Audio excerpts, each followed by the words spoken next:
नमस्ते सरस्वती देवे गौरवाणी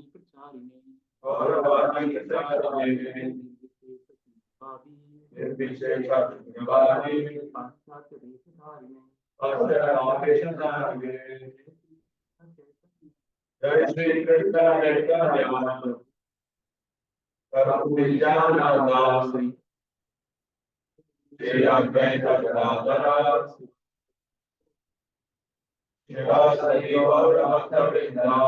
Krishna Hare Krishna, Hare Krishna, Krishna Krishna, Hare Hare, Hare Rama, Hare Rama, Rama Rama, Hare Hare. So before we move to the second session of this wonderful journey, I want to explain the guidelines again because we have so many new guests and new participants this time. Our WhatsApp group is full now with a lot of new Bhagavad Gita lovers. So I want to explain the guidelines for their understanding also. So please take notes. Try to have copy and pen with you because you will need it. I'm sure. Be attentive in the class. It is also helpful to be attentive to understand the concepts. Do not take any stress or do not worry. Sometimes you might have some difficult philosophical things here, like deep philosophical topics or some new things which you have not heard before. So please don't take any worry that that you are not understanding. It is normal. It is everyone. It happens with everyone. But when we gradually and slowly progress to the next sessions, I can guarantee all your doubts will be solved. So you will have no doubts later on. It will be automatically. Krishna is very smart. He's perfect. So he knows how to speak. So he talks in a way that everything will be clear as we progress. But he wants to check our patience. So we have to keep a patience. If we have patience, then everything will work here. And next is note down your questions. If you have any questions, we will take questions at the end. So end of the class, we will have some 15-20 minutes and take personal questions. And I want to also announce here that you can write your personal questions to me also.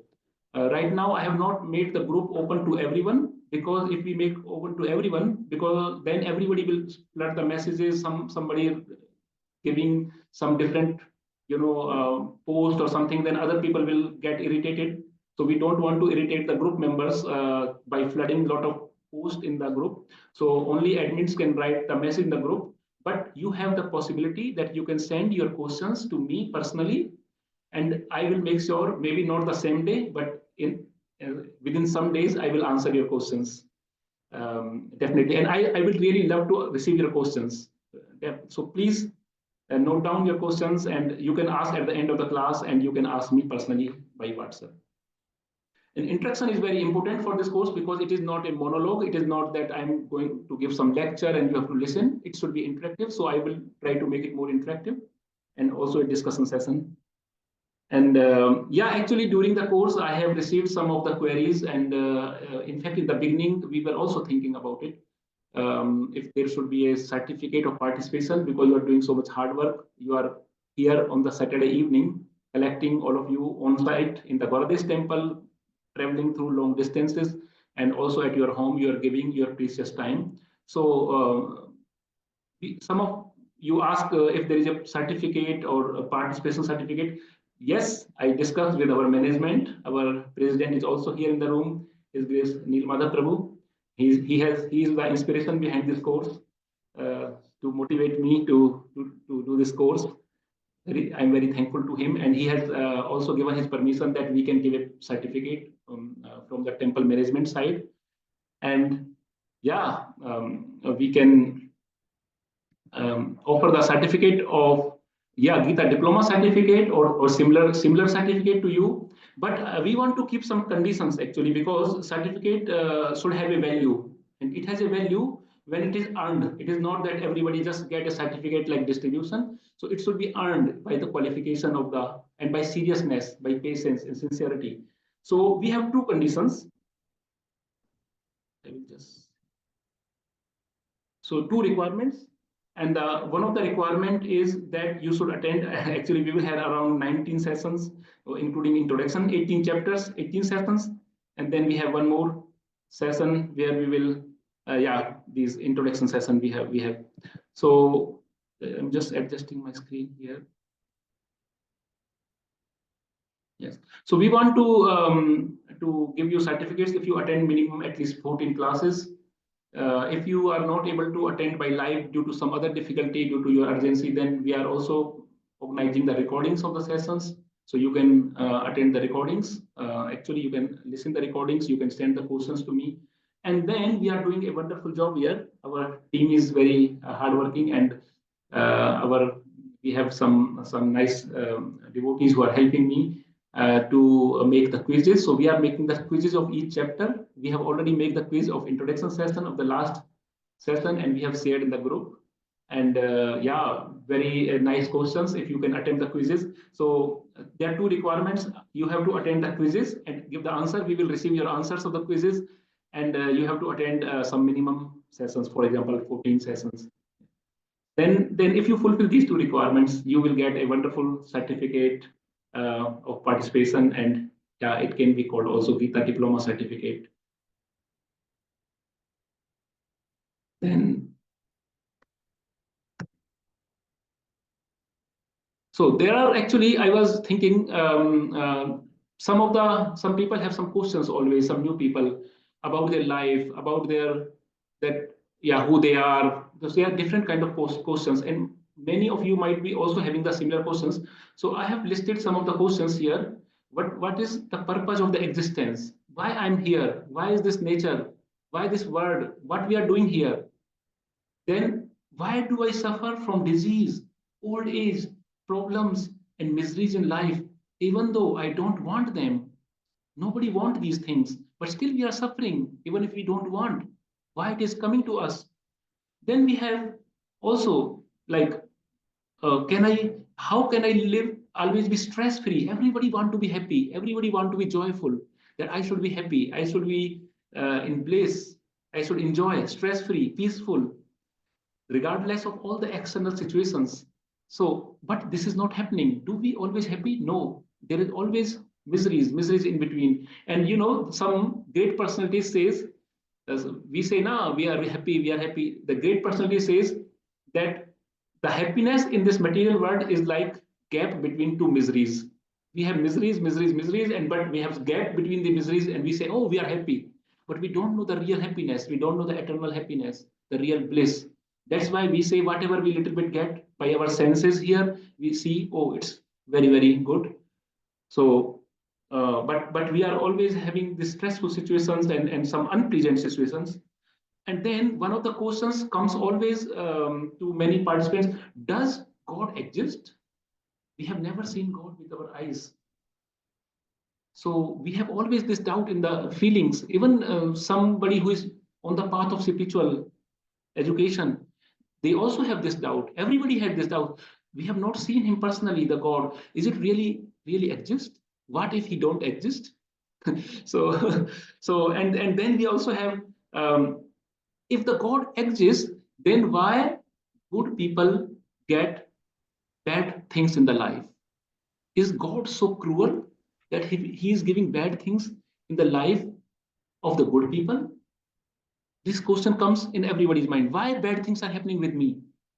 And some people think, why some are born rich, very aristocratic families, some are born very poor, some are born with a very bad disease, health conditions, very, very rare disease. So why this happens? This question comes to the mind of everyone. And my dear friends, families, and devotees here in the temple, I would like to say all these questions are answered in Bhagavad Gita. They are answered very, very specifically. Once we do this Bhagavad Gita sessions course, the journey of Bhagavad Gita, 18 chapters, then we will also have the answers of all these questions. This is guaranteed here. So I just want to say you that these are the questions which most of us think about, and they will be solved within session. Now, I want to repeat a few things from the last session. because some of the people are new. Many new people have joined in the past few weeks.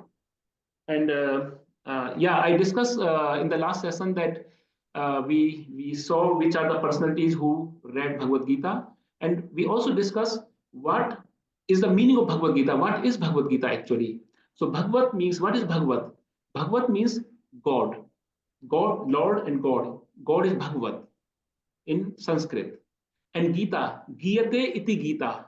Giyate means to sing. Giyate iti Gita. What can be sung is Gita. So when the God, it's a song of God. Bhagavad is God and Gita is song. The song of God is called Bhagavad Gita. But it is not like a song, it's not a poem. It's normally Bhagavad Gita means it's a poem. And it's also very poetic. When you sing it, it's quite poetic. And the slokas are with rhythm. If you sing with proper meter, proper chanda, they are very poetic. But this is not a poem like Twinkle, Twinkle, Little Star. It's it's a poem. It's a poem, philosophical poem. Very, very, yeah, one has to understand. One has to reach to the limits of intelligence. One has to show surrender. One has to show willingness, ability to learn, the open-mindedness. Then we can learn this poem. We can understand. And I discuss about who all have read Bhagavad Gita. Millions of people globally have read Bhagavad Gita. And there are many, many famous personalities. They have read Bhagavad Gita. They are materially successful. They are spiritually successful. They are socially successful, very high reputation, and they have read Bhagavad Gita.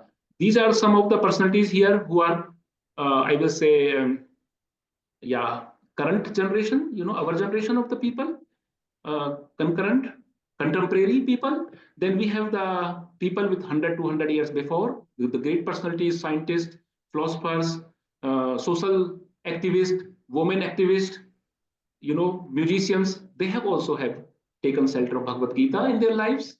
Then we have this social reformer, freedom fighter, Gandhiji from India. He says, when I am lost, I take shelter of Bhagavad Gita, I open Bhagavad Gita, and I get answers of all my questions. Then I saw these very, very great, famous spiritual personalities. And you can see that they are born in the land of India, Bharat Bhumi, Bharatvarsha, and they have also preached Bhagavad Gita. They have accepted Bhagavad Gita as supreme teachings of the Lord, and they have preached themselves. They have propagated themselves. So you see all the generations of the great personalities, current generation, in the recent past, modern history, and ancient history, they all accepted Bhagavad Gita. Then we discuss also why Bhagavad Gita was compared by Sri Adi Shankaracharya in his Gita Dhyana Salokam of Gita Mahatmam as the holy bath in Ganga water. So we discussed, I will not go in detail of this sloka. This is a wonderful sloka which just says that the nectar of Ganga can purify us from the sins, and nectar of Bhagavad Gita can result of that we can get out of this material miseries, birth, death, and disease and old age. All these problems, the permanent problems of the life, can be solved if we take shelter of Bhagavad Gita.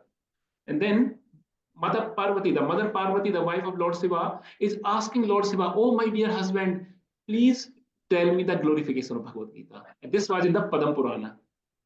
From the Padam Purana we quoted. Then we after studying all these things, we know that Krishna is great, Arjuna is great, the teaching is great, everything about Gita is great. Bhagavad Gita can thus make our life great. You can maybe agree, but maybe not now. Those who have not read Bhagavad, maybe they don't agree now that Bhagavad Gita can make life great. But I'm sure after you read it, after 18th session, you say, yeah, Bhagavad Gita can make the life great. This is guaranteed. And then we discuss about there are so many different types of Bhagavad Gita. There are 2,000 to 2,500 different kind of Bhagavad Gitas available in this world.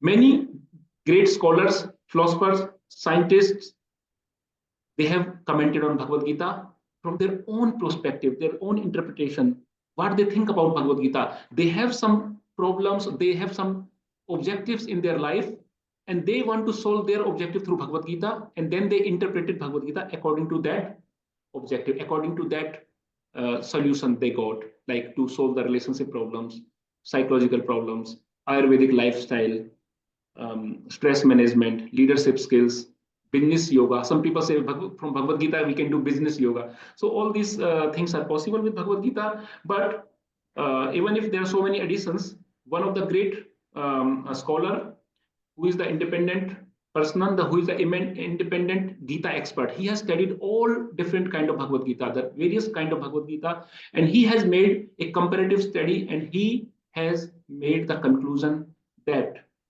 Prabhupada's Gita probably comes closest to the intent of the original author. So this is the conclusion of an independent reviewer. He is not part of a society. He is not part of any Hindu culture or something that he promote Bhagavad Gita.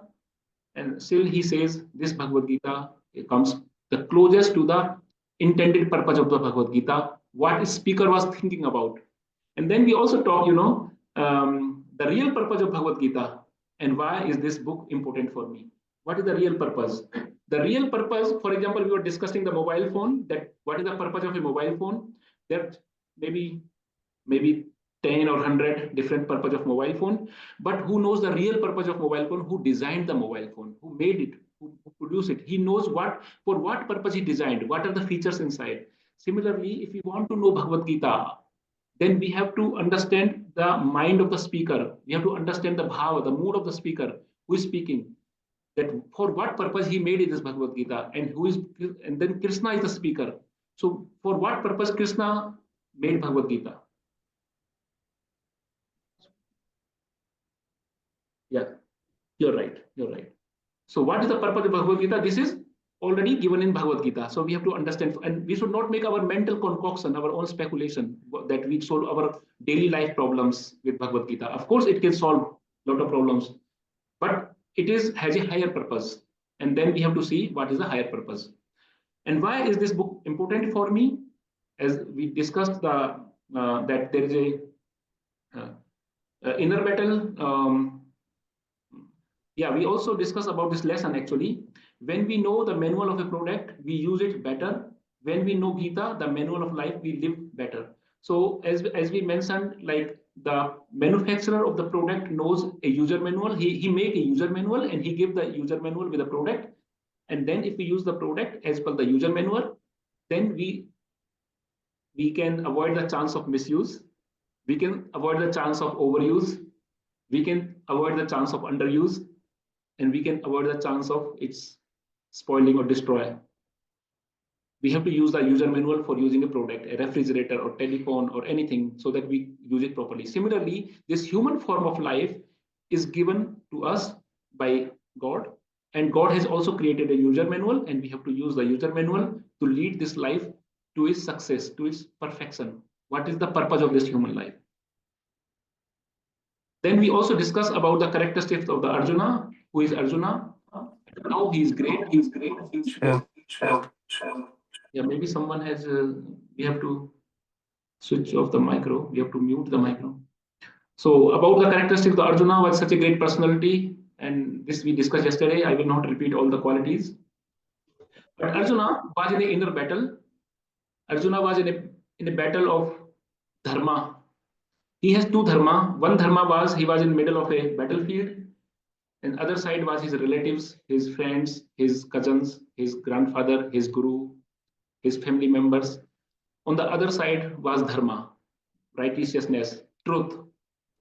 So as a Kshatriya, as an administrator, he has to protect the truth. But on the other hand, his relatives, he don't want to kill the relatives and his priyajana, his dearest people.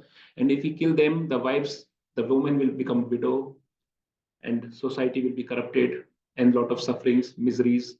And he don't want to do that. He's a very nice, compassionate person. He don't want to fight. He has a dharma sankat. He was in a fix. And this is called battle, inner battle. So he has an identity crisis. What is my identity? What should I do? What I am supposed to do? Who I am? Why I am here? So these are all the questions Arjuna was facing. And we all are also facing these questions. This is called our inner battle. Every day we have this battle, choosing between two things. So Gita takes us from confusion to clarity. And then we did some small quiz, some interesting facts and figures about Bhagavad Gita. I will not go in detail about that. I will quickly scan through this. We already included some questions in the quiz. One question is very important here, the 10th question, who can understand it? Who can understand Bhagavad Gita? The one who want to understand it can understand. Who is open-minded, who is ready to believe on the speaker, and who is ready to accept as Arjun has accepted it. Because Arjun represents the Jiva, the living entity. Arjun represents us. He is doing for us. And when we receive Bhagavad Gita as Arjun has received, then we can understand Bhagavad Gita. So this is the very important thing. Now I want to take one Hare Krishna. Hare Krishna. Hare Krishna. Rudra is wants to say something. Yes, actually we have to take the question answer at the end so that we don't break the flow and we have a limited time. So maybe if we can take We've already done half an hour, so only 1 hour is left. Yes. So Rudra, dear Rudra is our 9-year-old child. He was here in temple last week, and now he's online. So Rudra, I will take all your questions. I promise you, my dear. So I'm happy that you are so inquisitive, but we have to make a flow. And now this is the first slide of today. I was just repeating the last week until now. And now I come to the first slide. So we start the course now today at 7 o'clock, and we have 1 hour, around 60 minutes. So I want to continue. And we take the questions at the end. And first question will be from Rudra, definitely. This is the Gita Dhanam slok from Sri Adi Shankaracharya, and this is one of the very, very wonderful slok. I really like this slok. And this slok says, Parthaya pratibodhitam bhagvata narayanen swayam vyasen grathitam purana munina madhye mahabharata advaitamrit varsanim bhagavatim astadasadhyayanim ambatum anusandadhami Bhagavad Gita Bhavadvesani. This is the Gita Dhyanam sloka from the great personality Sri Adi Shankaracharya. What this sloka says? This sloka says, Parthaya Pratibodhitam. Partha, who is Partha? Partha is the name of Arjun. Bhagavan Sri Krishna says, Oh Partha, he's the son of Pratha. Pratha is Kunti Devi. So who is Partha? Is Arjuna. Parthaya Pratibodhitam. Pratibodhitam means who is listening it, who is hearing it, who is receiving it. So who is receiving? Arjuna is receiving it. So it's a glorification of Bhagavad Gita. What is Bhagavad Gita? Bhagavad Gita is which is received by Arjuna, which is heard by Arjuna. Pratibodhita means to hear. Bhagavata Narayanen Swayam. And who is speaking it? Who is telling it to Arjuna? Bhagavata Narayanen Swayam. Who is Narayan himself? Sri Krishna. Sri Krishna is telling this to Arjuna. And what is the next line? Vyasen grithitam Purana Munina. Purana means ancient. Munina means rishi. The ancient rishi, the ancient sage, Vyas grithitam. He has composed it. The Vyasadev, who is an ancient sage, and he is also the partial incarnation of Bhagavan, of the Lord. He has actually composed it. And where he has composed it, where he has written it?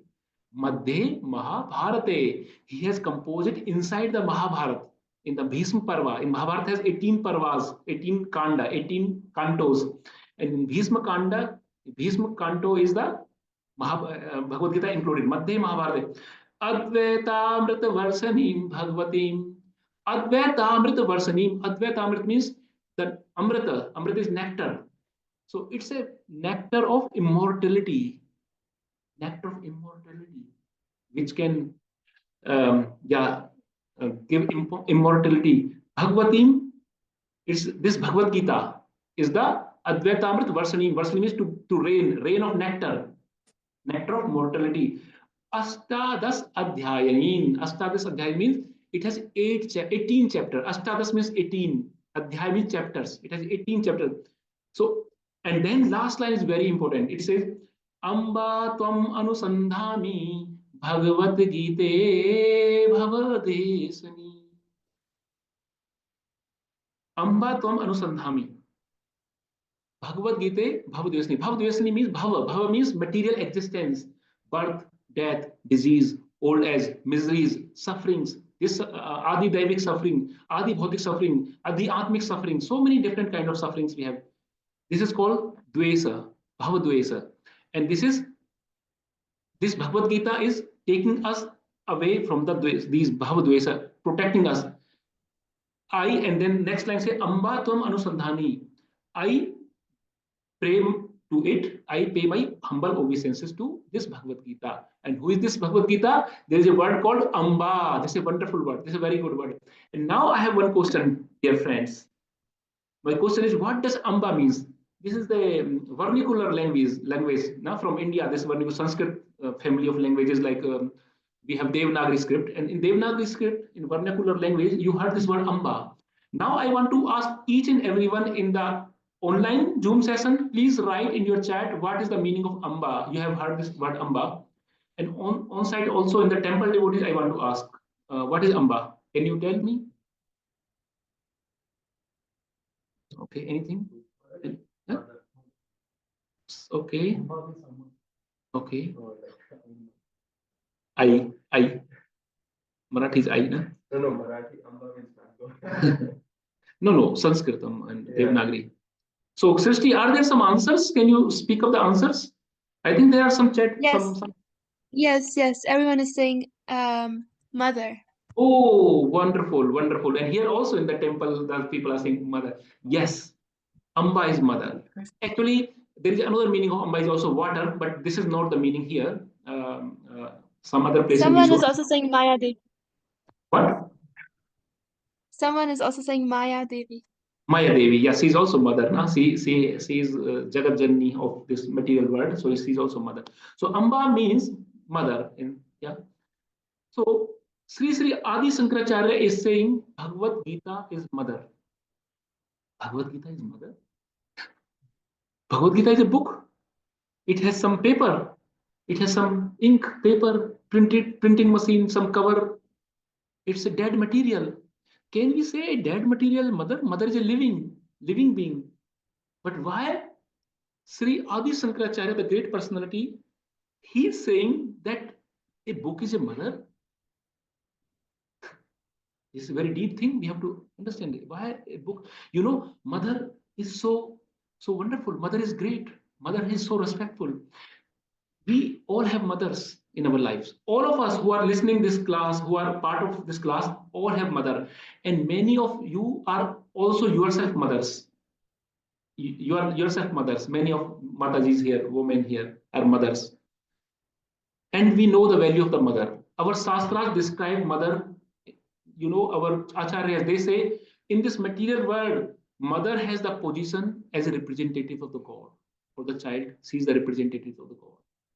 And Sri Chanakya Pandit says that a teacher, we go to school and Gurukul, teacher, a Sikshak, a teacher, a father is 100 times more respectful than a teacher, and a mother is 1,000 times more respectful than a father, as in the teaching point of view, in the giving Siksha. So mother has the highest status. And Sri Adi Shankaracharya says Bhagavad Gita is mother. Why? What is the what is the philosophy behind it or fact behind it? Because mother gives us certain things. Mother gives us some certain things, and that's why he says is mother. So mother gives us, for a child, she gives the answers of the questions. Child has so many questions, this inquisitive. And then mother gives the answers of all the questions. We have so much difficult questions in our life. She gives the answers. And mother solves our problems. For a child, she's the only, he always looks to the mother. Mother solves the problems, all the difficult problems, existential problems, many times. And then she gives the strength to the child. Mother gives the strength to the child. Do you follow me? Isn't it? Mother gives the strength to the child. And mother nurtures the child. She nurtures. She gives full nourishment to the child. Physically, physical nourishment, mental nourishment, consciousness. Also, she purifies. She help to increase, upgrade the consciousness. And she motivates the child. The child don't go to a motivational speaker that I want to go to a motivational speaker and learn. he depends on the mother. Mother gives motivational, and mother gives the best motivation to the child. She knows the potential of the child. So mother protects us, mother nurtures us, mother motivates us, mother do everything for us. And that's why Sri Adi Shankaracharya says Bhagavad Gita is the mother, because she has all these functions. If we take shelter of Bhagavad Gita, if we have faith in Bhagavad Gita, then like a mother, Bhagavad Gita can do all these things for us, what a mother do. So let us now, this is a slide which is giving an overview of the Vedic scriptures.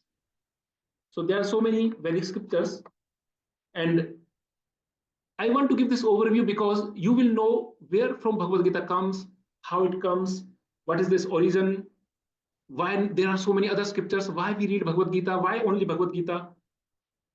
Actually, this slide is a simplified overview of all the Vedic literature. Vedic literature is the biggest literature in the whole world. And this is a simplified slide. If I want to make a summary of the Vedic literature in one slide, it's impossible. It's so big, so complicated, you cannot see anything. It will become very small. But I made an overview, a very simplified overview. And I will not explain it fully in detail, because if I try to explain it, it takes many, many hours. I have a course on this topic, which is around 7 hours course. I prepared about this topic because it's a very important topic and many want to know about Sastras. So if you want, after our Bhagavad Gita course, we can have a course about overview of Vedic scriptures. Then we can go each and individual scripture in detail about the content, about the purpose, the intention, how we can get benefit, what are the source, who is the author. We can go to each and every scripture, but now I made an overview because I want to come down why we are reading Bhagavad Gita through this slide. There are 4 Vedas, and these 4 Vedas are apaurushya. You know apaurushya? Apaurushya means which is not man-made. Purush means man, Purusa, and apaurushya means which has a divine origin, which is divine, which is not man-made. So these Vedas, the Veda means knowledge. The Sanskrit meaning of the Veda is knowledge, the jnana. And when we have no Vedas means Vedana. In those who know Hindi here in this group, those who know Hindi, what is Vedana? When we have no Ved, it's called Vedana. I know all the Hindi speaking people are understanding Vedana. Vedana means miseries. Without Ved, we have Vedana. Na, Ved, na. Na means no Ved. And when we have a Ved, we have no miseries. We have knowledge, we have Gyan, we have happiness. We have bliss. So all these Vedas were giving us one packet. It is not divided. It was one thing coming from the Supreme Personality of the Godhead. Tene Brahma Hirdaya Adi Kavye Muhyanti Yat Surya. It was given to the heart of the Brahma. And this was one knowledge, one piece of the knowledge. Ved Vyasa. Veda Vyasa. Vyasa means one who has segregated. Vyasa means segregated. And Veda means the name of the personality who segregated the Vedas is Veda Vyasa. And Veda Vyasa has segregated all the Vedas into 4 parts. So one part is the Rig Veda, Yajur Veda, Sam Veda, and Athar Veda. In the Rig Veda, there are fire sacrifices, yagyas. Yagyas and fire sacrifices, they are mentioned there. Actually, these Vedas, they talk about different subject matters. And these subject matters can be divided into 3 parts. What are these 3 parts? One of them is very major part. One of the part is very major, is a big part. Karam Kanda. Karam Kanda is one of the big part of Vedas. Dharma, Arth, Kam, Moksha. Then we have Gyan Kand. Karam Kand means part, section. Section which deals with the karmas, rituals. The sections which deal with rituals, ritualistic ceremonies, yajna, fire sacrifice. And there is a section in the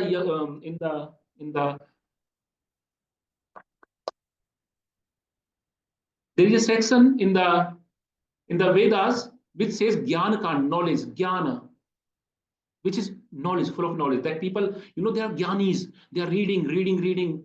There are so much literature, they are reading, they are purifying, they are doing God realization by Jnana.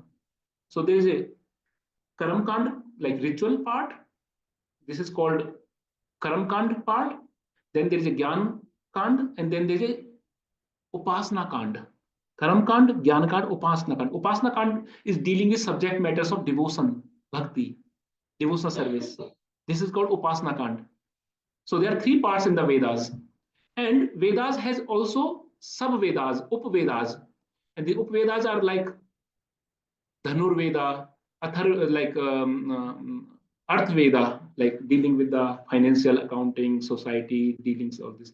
And then Dhanur Veda, like Dhanur Veda means like military knowledge, weapons, military archery, battlefield, military warfare. This is Dhanur Veda. Then we have also Up Veda called Ayurveda. So these are the different kind of Vedas. In Rig Veda, mostly you find fire sacrifices, rituals, ceremonies. Then we have Yajur Veda. There you also have fire sacrifices, but you are dealing with mantras, different kind of mantras for rituals. Different rituals have different mantras. They are in the Yajur Veda. Yajur Veda has, for example, Rig Veda has 21 sections. Yajur Veda has 2 sections. Krishna Yajur Veda and Shukla Yajur Veda.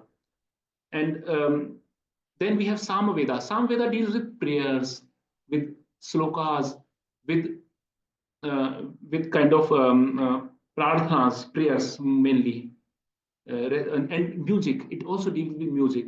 So these are the different partitions done by Vyasadeva.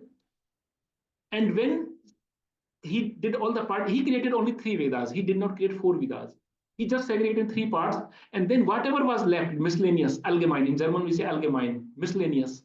Whatever was left, miscellaneous, he put in the one Veda. It is called Atharveda. Even Ayurveda is also part of Atharveda. Ayurveda, na? This Ayurveda science of health, medicine, this is also part of Atharveda.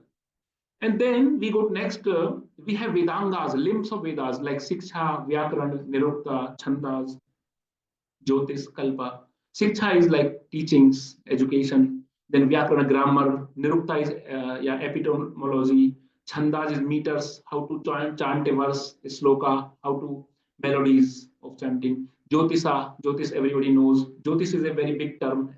Kalpa. So these are the Vedangas. If I go in detail of each and every, then many hours we need. So that, Then we have Puranas. Puranas are actually very interesting. Puranas, Vedas are made of sutras. Vedas has sutras. The Vedas has these small sutras, but the sutras has big meaning. Only the pure Brahmanas who has educated in Gurukul, they know the Sanskrit, very deep Sanskrit. Only they can understand the Vedas. Because Vedas are very, it is called Parokshavad. Parokshavad means hidden knowledge. Vedas has a hidden knowledge. It is not open. So only great Brahmanas, pure Brahmanas, and sadhus and spiritual teachers, they can understand Vedas by their great knowledge of Sanskrita. But we in Kali Yuga, we don't have knowledge of Sanskrita. Even we are not Brahmanas all, and we don't have the qualification to read Vedas. So God want to give everything, for everyone something. God don't want to leave us like who have no understanding of Vedas, who have no qualification to understand Vedas, who don't know Sanskrita, the deep Sanskrita. God want to don't leave us away. He says you can also read Vedas, you can also understand Vedas through Puranas.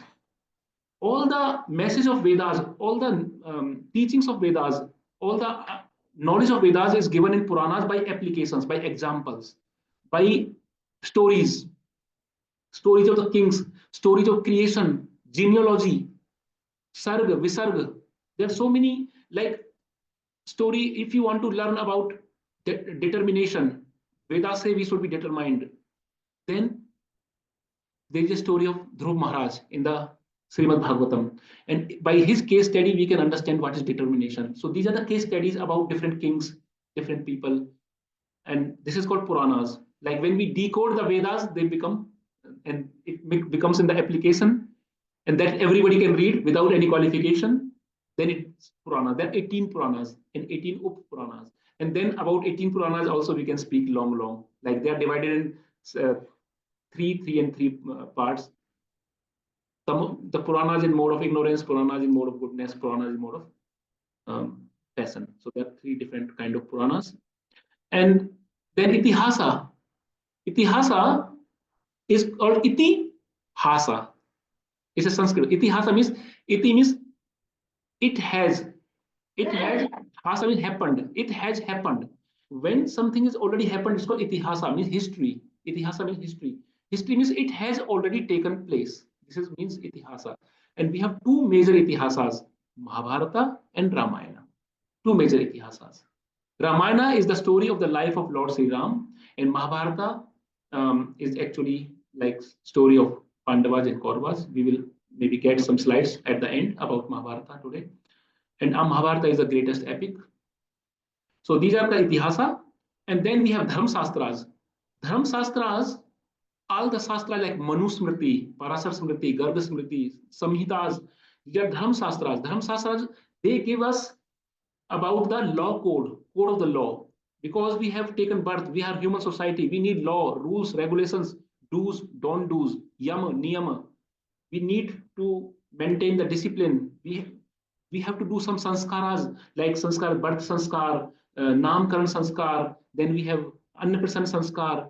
We have also marriage sanskar, vivah sanskar. Then we have also anteshti sanskar, the last sanskar when we leave the body. There are 16 sanskar. They are also mentioned in the Dharma Sastras.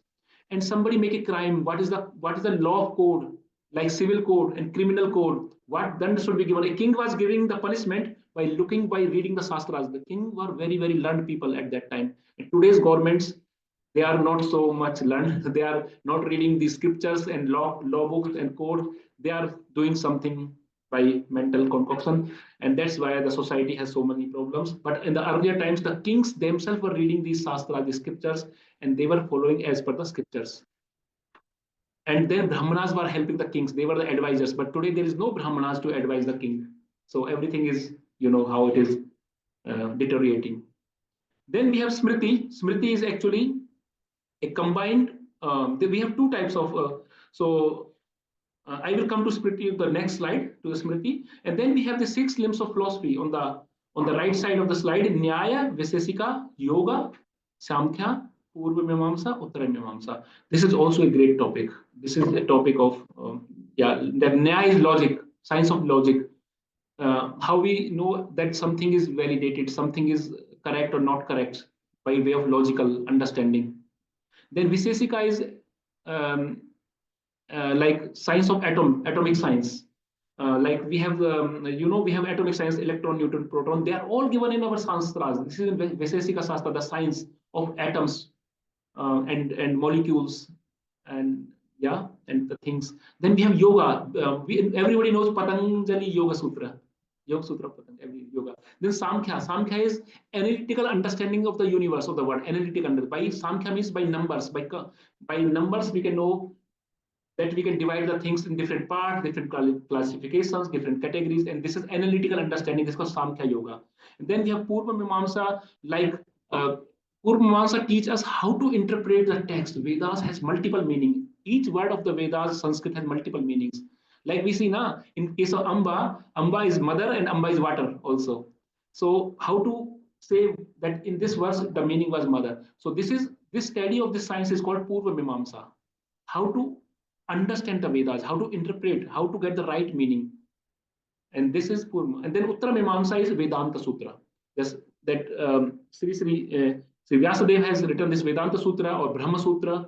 This is called Uttara Mimamsa. These are called philosophies. And now in the next slide, I want to say all the scriptures, the Vedic scriptures, can be classified in 2 parts. One is called Shruti and another is called Smriti. Shruti is the one which is heard, Shruti, by hearing process. The speaker is speaking and we are hearing, and then we are remembering by hearing. In the former times, in the Satya Yuga, in the Treta Yuga, in the Dwapara Yuga, in those times, people are very pious, people have a lot of strength, people have high intelligence, so their memory was very sharp. They have a very high memory, so they were able to remember. They were listening and they were remembering and they were passing to the next generation. So it was going like Guru Sisya Parampara, disciplic succession, that the Guru is telling to the Sisya and Sisya is telling to his Sisya. So it is going in a parampara and the knowledge is passed like this. But now our memory is so small, so deteriorated, so problem. We all know how is our memory. We cannot remember the things. So Shruti is not working.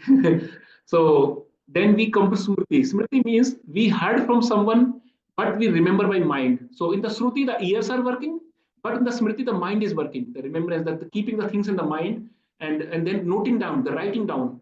And that is the thing what Vyasa Deva has given. Originally, these Vedas are Shruti, actually. They are imparted as a Shruti. But Vyasa Deva has converted to Puranas, Dharma Sastras were written, Ramayana, Mahabharata. This is all Smriti. Ramayana was written by um, yeah, Maharishi Balmiki and Tulsidas ji. Then Mahabharata was written by Vyasadeva. So these are the Smritis in the forms of the books they are available right now. So there are two types of all the Vedic scriptures in two categories we can divide. And the good thing is that Srimad Bhagavad Gita. Now I come to the point. After this all background, I come to the point. Bhagavad Gita is a sacred scriptures, a great scriptures, which comes in both categories, Shruti as well as Smriti. It is Shruti as well. Why it is Shruti? Why it is Shruti? Because it was told by Krishna, recited by Sastra, and listened by Arjuna. So Krishna is telling, Arjuna is listening. Shruti. Shruti means telling and hearing by ears. So it's called Shruti. And it is also called one of the Upanishad. Adi Shankaracharya says that Bhagavad Gita is a Upanishad. Please also, Srishti, can you mute? Or maybe please mute yourself.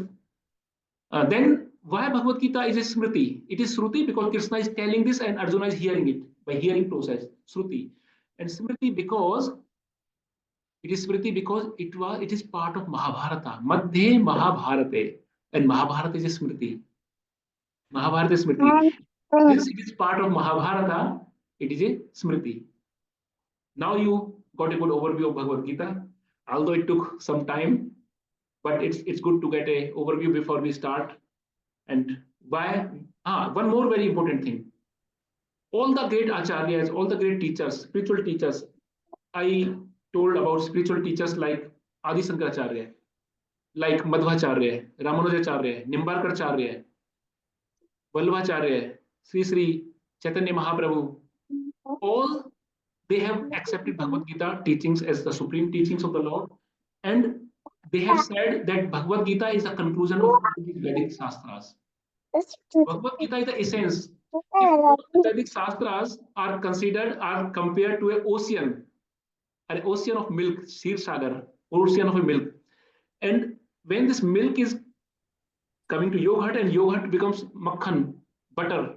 When the butter is the essence of milk. Yeah, what is the essence of milk? Butter.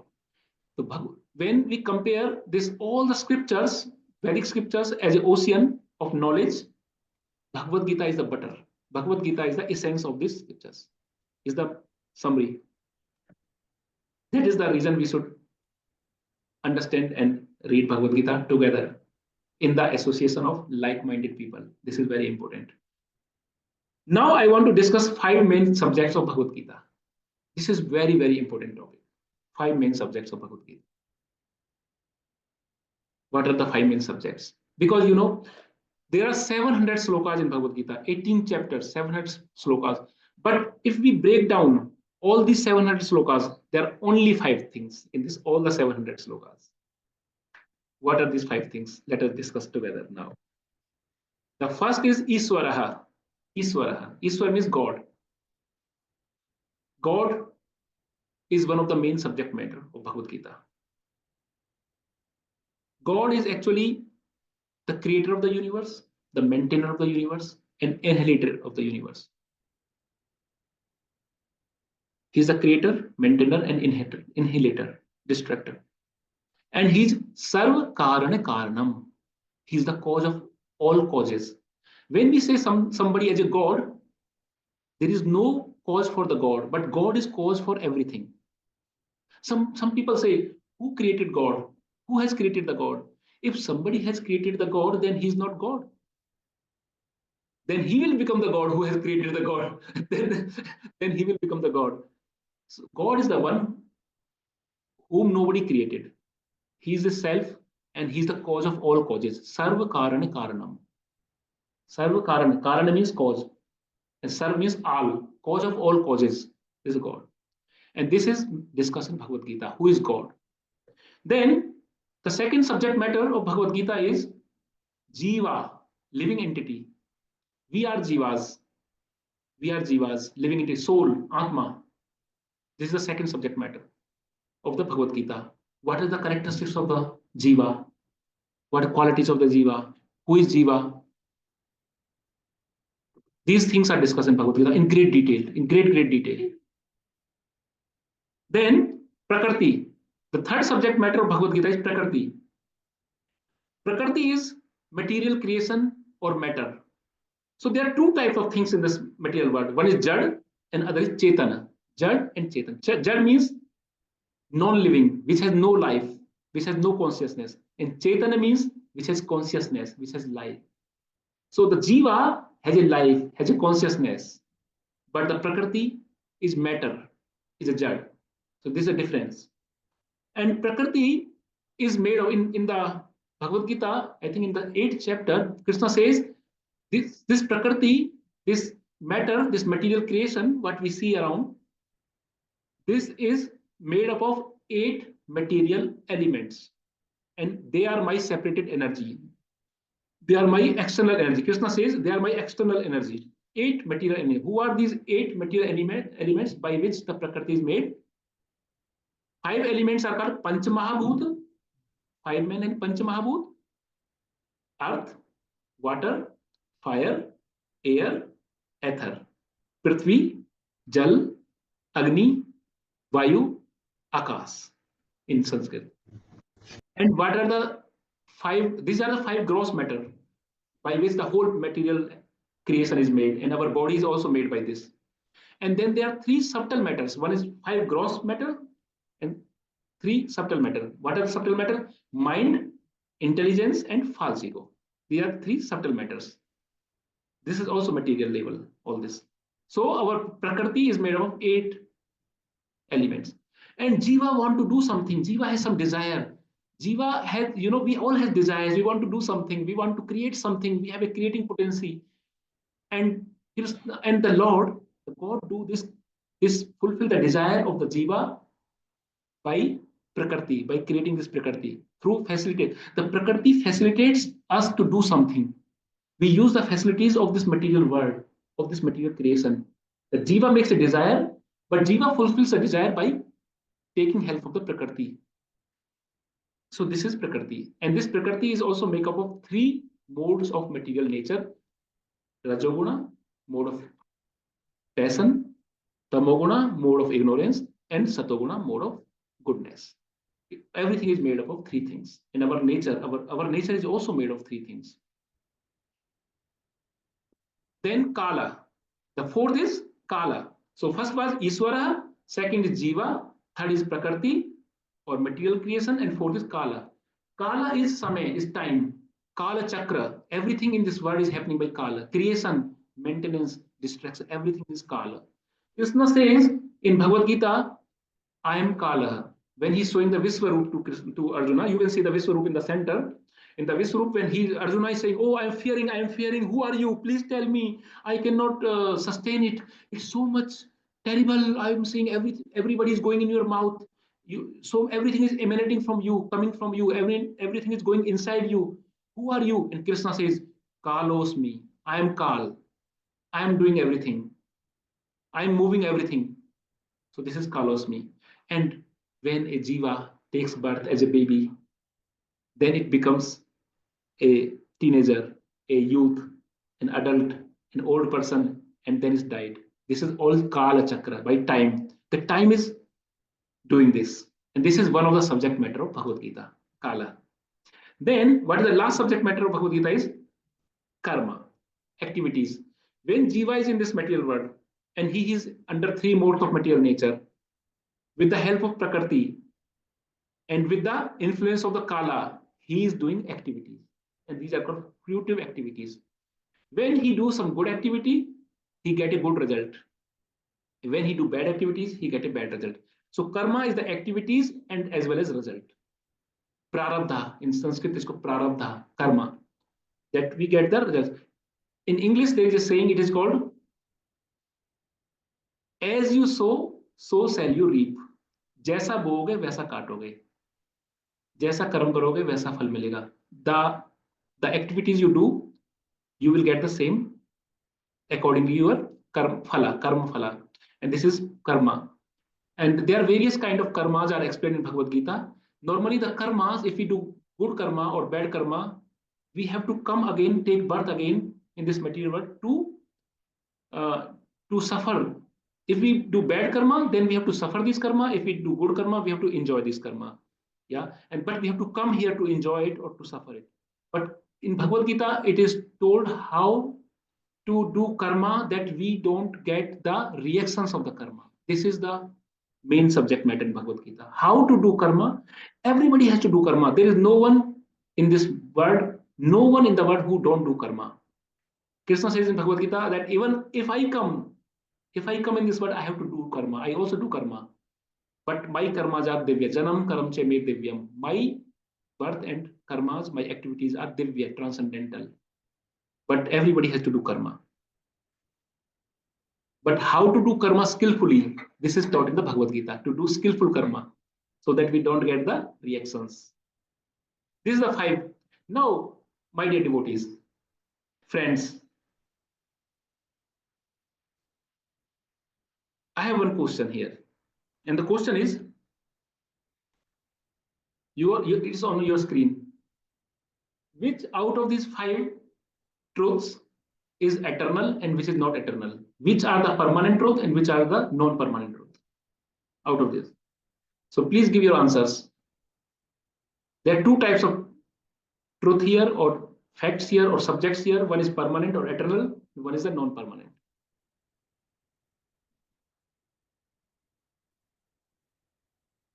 Jiva is Ishvara, so I am getting an answer here from the audience, on-site audience.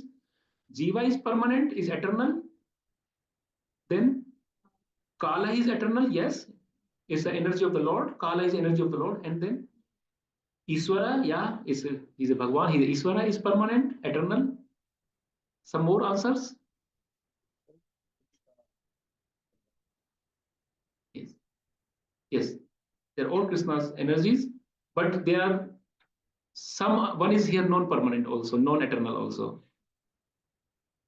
Yes. So answer is here that karma is non-eternal. Even Prakriti is eternal. Actually, in Prakriti, some might get some confusion in the Prakriti.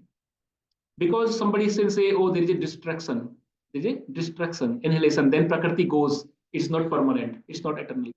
Actually, there is a distraction, but it's a temporary distraction. It's going into the Garbha. It's going in the Garbha. It's not completely away. It's just manifesting and unmanifesting. It's not distracting permanently because energy cannot be created, cannot be distracted. Energy just changes from one form to the other form. This is the Einstein's law. This E is equal to mc square. E is equal to mc square says the energy can be converted from one form to the other form.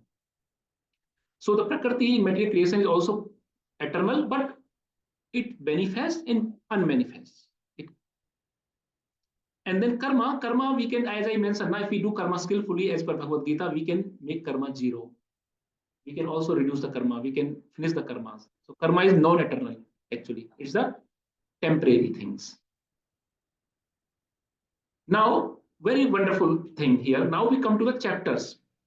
So actually, in Bhagavad Gita, these are the name of the chapters. I took just 6-7 names here. First 6 chapters names. There is a myth, especially in India. There is a myth. I have heard this many times. There is a myth about Bhagavad Gita. And what is the myth? The myth is Bhagavad Gita is a Karam Sastra. It says work is worship.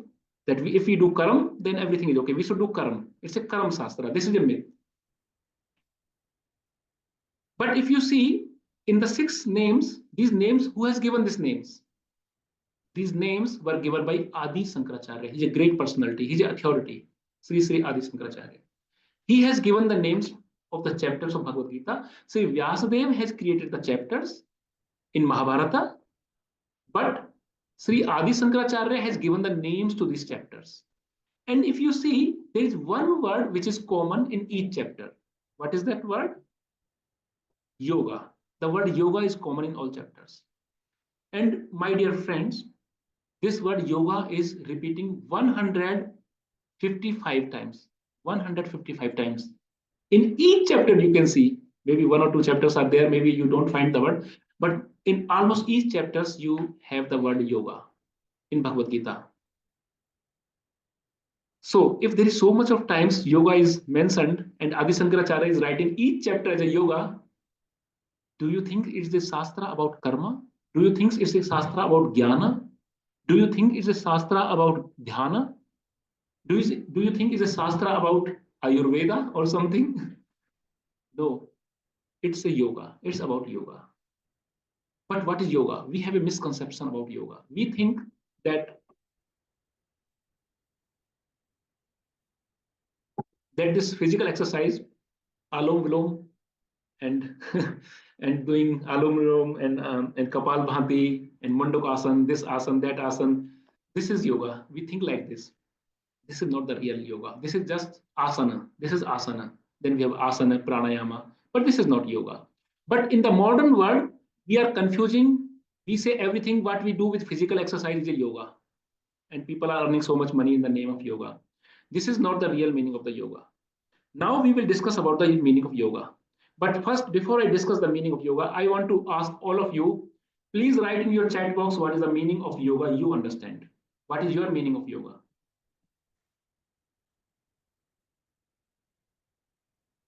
Please write in the chat box, all the participants, and then we will take all the answers. What is the meaning of yoga you understand? Yes, in the meantime, I will also ask.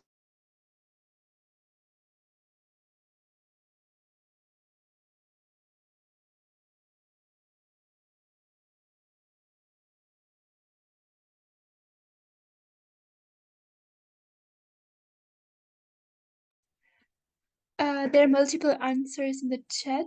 Yes, please explain. Connecting Yes. and unite, being one. Connection with God, union, oneness. Okay. Connecting is a common word. I also got this connecting word in the audience here in the temple. So let us see now. Go further. What is yoga? Yoga is to link up, to connect, and to be true. What is link up? Link up means linking up. Up means higher, to the higher consciousness, to the higher taste. Linking up to upgrade ourselves. When we practice yoga, we never degrade ourselves. Yoga never leads to degradation. If somebody says, I am practicing yoga, but his life is degrading, he has so many problems and his character is not good and something, then that means he is not practicing yoga. Yoga always leads to upliftment, upgradation, and not degradation. So it's a linking up. Yoga means linking up. I think somebody is writing on the screen. Pratik, please. Yeah, so please. And then yoga upgrading and not deteriorating. Then other one is connect to connect. Yoga connects. It's correct. It connects with the higher consciousness, with the supreme truth. And to be true, true to oneself. We have to be honest with ourselves. To be true means that we see inner ourselves, inside us, and we try to know ourselves who we are, and we become truthful to ourselves. We become honest to ourselves. We know ourselves in a true way and not just making a fake image of ourselves. This is also yoga, to be true, to be honest to oneself. Do you want to say something?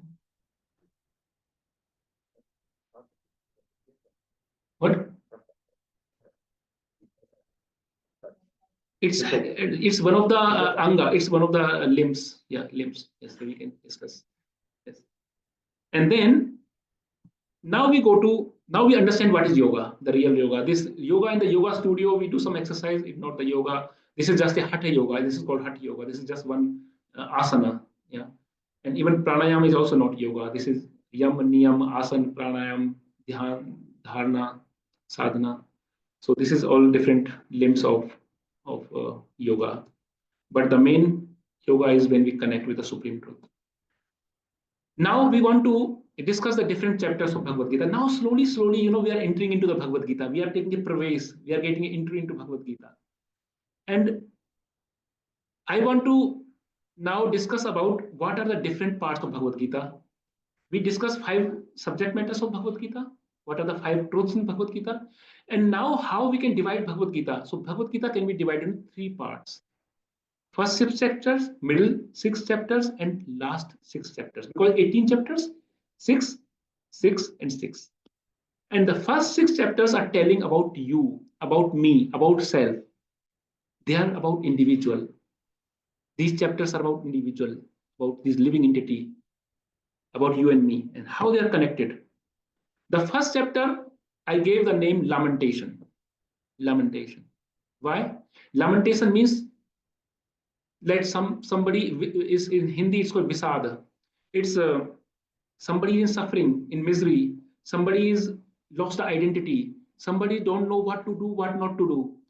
You know, Arjuna, in the first chapter, I described in the last Saturday that Arjuna was in lamentation because he was in a dharam sankat. He lost his identity, and he was in an inner battle. He was in suffering. He don't know who I am, what is my identity, what I'm supposed to do, and how I'm supposed to do. And he was shivering. He was crying to the Krishna, please save me. And his Gandhi was falling down. So he was in lamentation. This is the first chapter. And the second chapter of the Bhagavad Gita is called Identity. I named this chapter as Identity. Why? Because in this chapter, it's a wonderful chapter, the most important. In this chapter, we come to know our identity, who we are. What is my identity? We discover ourselves. What is my eternal nature? All the characteristics are described, and I find myself back, who I am, in the second chapter. This gives my identity. And when we get our identity, what is next? See, the chapters are so logically arranged. Krishna has given this wisdom in a very, very systematic, wonderful way. And when we know our identity, when we know ourselves, when we discover ourselves, what next? Then we know our duty, what we do. Unless we know who we are, how we know what we have to do. So first we know ourselves, and then we know what is our duty, what is our activities, what we can do. This is the third chapter, is telling about the duty. And the fourth chapter, when we know our duty, then knowledge, then to know how to do the duty. So knowing the duty is a good thing, that I know who I am and what I'm supposed to do, but I should also know how I'm supposed to know, how I'm supposed to do this. I know what I am supposed to do, but I should also know how I'm supposed to do this. And this is explained in fourth chapter. And when we have chapter 2, chapter 3, and chapter 4, then we get a result, a wonderful result. And this is the result of chapter 2, chapter 3, and chapter 4, which is given in the chapter 5. Chapter 5 is the result of first, second, third, and fourth. This chapter brings us in peace, because we know ourselves, we know our duties, we are clear about it, and we know how to perform the duties, our prescribed duties, do's, don't do's. And then when we have this result, then we have the chapter 6. What is the chapter 6? Meditate and connect. When we have these 5 chapters, then we are in the peace, we are in harmony, and then we can connect with the Lord. My dear friends, if our mind is unrest, mind is moving here and there in different places, then can we meditate on the Lord? We are where our mind is. We are sitting here and thinking about something happening somewhere in the other part of the world. Then we are unrest. We are not here. So how we can meditate on the Lord? How we can connect with the Lord, with the supreme truth, with the higher consciousness, when we are at the peace? And the first 5 chapters, chapter 2, 3, 4, and 5, are giving peace. And then chapter 6 is Dhyana Yoga, is connecting with the self, connecting with the supreme, meditate and connect. So this is how this first 6 chapters are connecting with each other. And now I go to the, so this is before lamentation, and then we have this all, and then after is the result, and then we have this 1 to 6. I hope it is clear to you.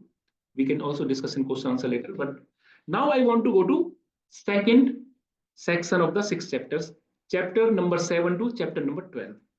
Very most important chapters. Wonderful knowledge. This is the middle. We keep middle. Something in the middle to save, to protect something.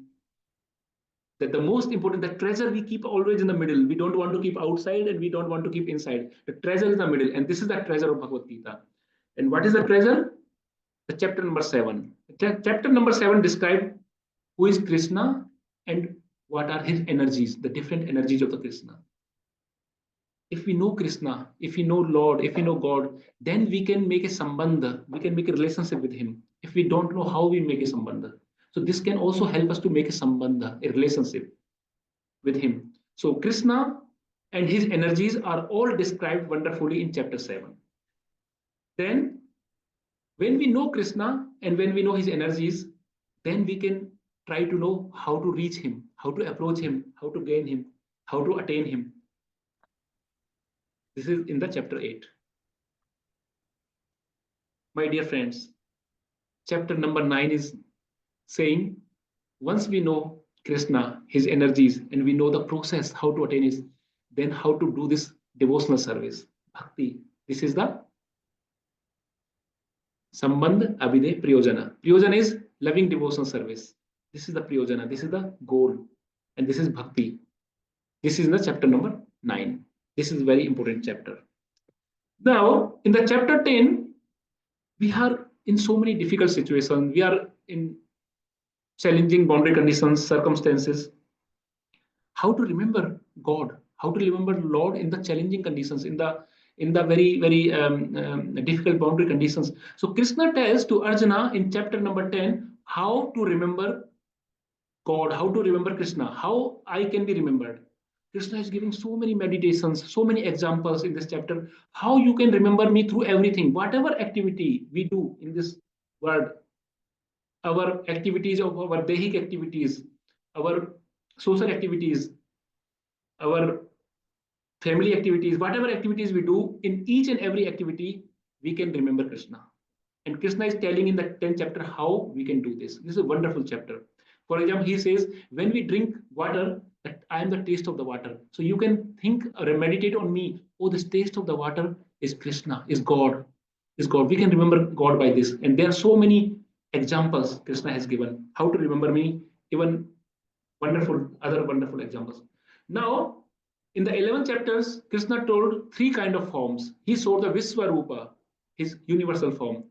And then he also says something about the Chaturbuja form. Krishna has a Chaturbuja form, Vishnu form, like which is the Paramatma form, which has 4 hands, like Sankh, Chakra, Padam, and Kamal. Na? This lotus in hand, and Chakra, and Sudarshan Chakra, and Sankh, conch.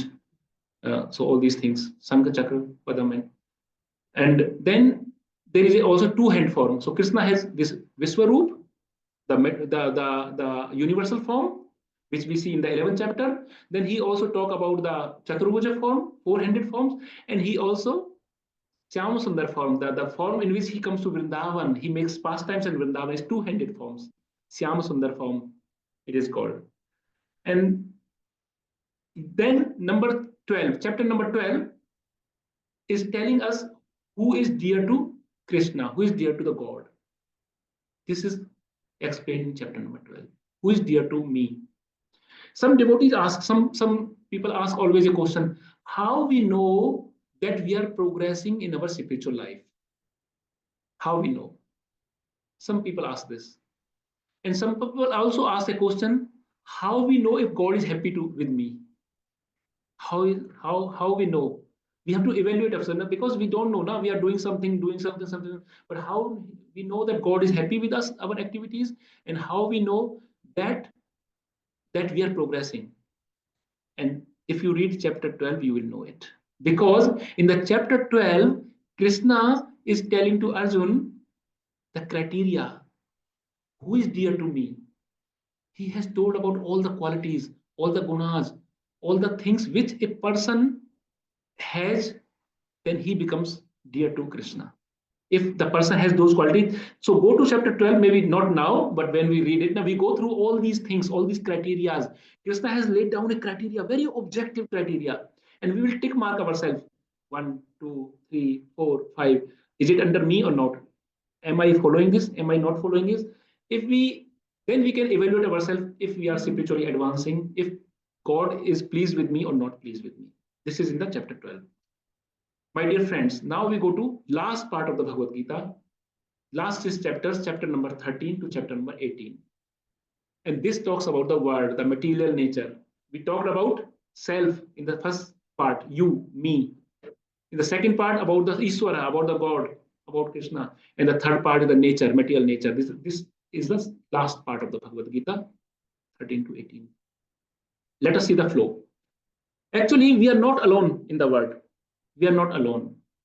Somebody is watching us. When we are doing something, we don't, like we say, we get the result of our karmas. We get the results of our karmas, reactions. That means somebody is watching us. Somebody is their witness. So chapter 13 tell us who is the witness. Who is the witness? This is the chapter 13, that we are not alone. Chapter 14 tells us something very important, something very nice, that we are in this material world, but we are not completely free. We cannot do whatever we want by free will. We have no 100% free will. We are bound. We have some bars. We have some chains, invisible prison. In this material world is an invisible prison. We don't see the prison. We think we are free, but we are not free. We are bounded. We have limitations. Everybody can recognize their limitations, bodily limitations, mental limitations, intelligence limitations. We cannot do everything what we think. Although we want to do everything, we want to do superhuman, super person, superman, but we cannot do like they are just in the television program, Superman or something. The real life, not. So we are in the prison bar and we are in the boundaries, we are limitations, and this is explained in the 14th chapter very nicely. What is these hidden bars, hidden chains? We are bounded by three kind of chains: iron chain, silver chain, and golden chains. Like mode of goodness, mode of goodness is the chain which is the golden chain, which is also binding us. The mode of passion is the silver chain, kata, and mode of ignorance is the iron kata, iron chain. We are bounded. We are not free. We have a horse is bound to a pole, and horse is thinking he's free. He has some water, he has some eatables there, but he's free only in that circumference, on the circle. He is not totally free. As an observer, we know he is not totally free, but he is free in that particular. And similarly, a jiva, a living entity, is free only in his area of his kshetra, in his field, but he is not free overall. So this is in 14. Then we talk to release plan. We are in the prison, invisible prison. How to get released from here? How to come out of this prison? Everybody want to, even a kadi, even a prisoner want to know how he can come out of prison. He make good behavior. Na? He want to show to the superintendent of the prison master, there in the gefängnis, that he want to make a nice behavior. You will get some credit, some plus points if you make a nice behavior. You make some service, you do some cleaning, serve something, cook the food, clean the garden, maintain this prison house. Then he gets some advantage, some bonus points, and maybe his prison is reduced. His care, his period in the prison is reduced if he do good thing. So what is the release plan from this prison? This is taught in the chapter number 15. Very important chapter to know the release plan from this invisible prison of the material existence. Now in this prison we are not alone. There are always, we have some fellows here. We have some fellows. We are not alone here. We have many fellows. But these fellows are our inmates in the prison, and they are divided in two categories. There are two categories. There are two types of fellows we have. And this is explained in chapter number 16. I don't want to say now which two types, because it will take away the some excitement. When you come to this chapter, you will hear about it. We have the inmates in the prison. There are two major kind of inmates in chapter 16. Now the complexity. Chapter 17. Very important also. Chapter 17, we know the release plan. We know how to get released. We know First, we have to know we are in the prison. If we don't know, then we can't do anything. Then we are in ignorance. First, we have to know we are in the prison. First, we have to know we have limited freedom. We have limitations. We are getting some punishment. And from that punishment, we have to reform. We are in the school.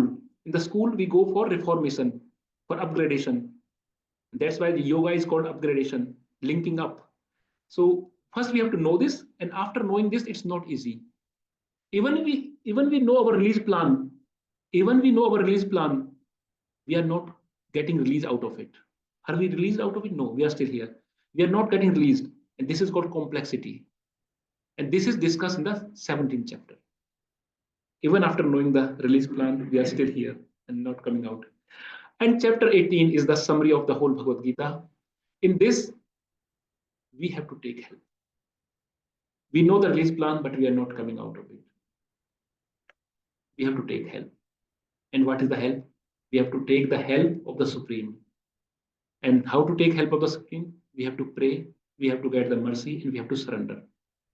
In the 18th chapter, Bhagwan, Sri Krishna, he is giving the instruction to Arjuna how we can come out of this material existence, all the miseries, by process of surrender. Sarv dharman parityajyam mam ekam saranam brajah.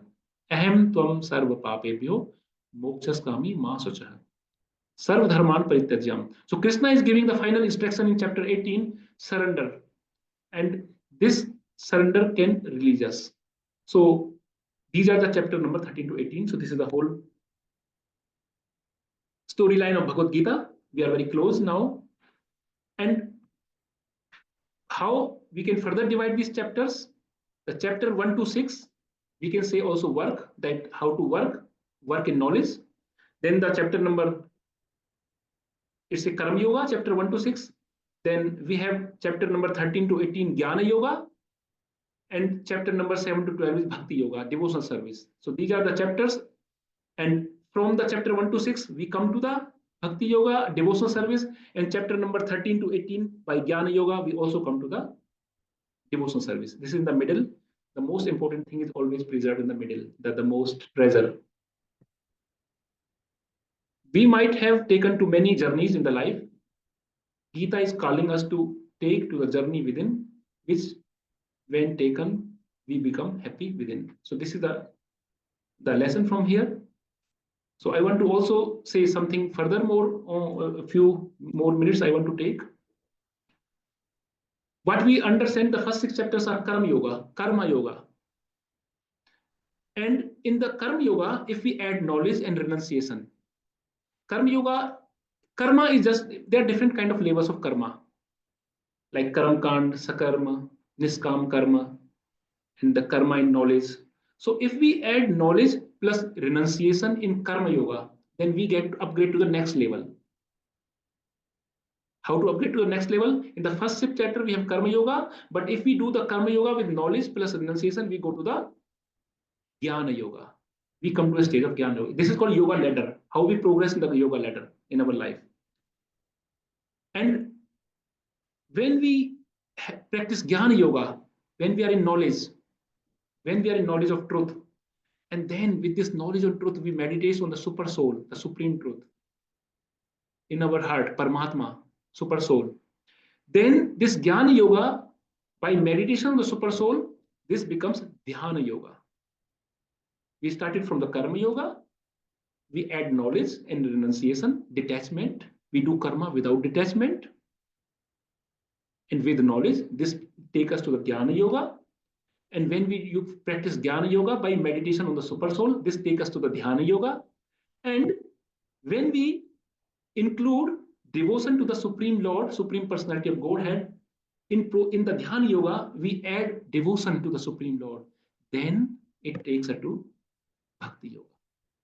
This is how Bhagavad Gita is structured. Bhagavad Gita is very, very progressive, very, very systematic, and very, very logical. And Srila Prabhupada says that whatever Krishna says about himself in the Bhagavad Gita, if we accept so much, then we immediately become fit for going back to Godhead, back home. This is a very, very great statement. Srila Prabhupada is taking the guarantee whatever Krishna says about himself in Bhagavad Gita, if we accept so much, only so much, we don't need not to study all big Sastras, everything and this and that. Krishna has given us the nectar, the butter of the ocean, and ocean nectar. And if we just study, if we just accept it as Krishna says about himself, if we accept so much, then we immediately become fit for going back to our eternal home, going back to Godhead, back to home. Now, I want to also take up a little more time because I did this introduction very slow. I want to progress further in the first chapter because we have 18 chapters in 18 days, 18 weeks. So I want to enter into the first chapter and I want to take a few more minutes, dear friends. Please, yeah, thank you for showing your patience.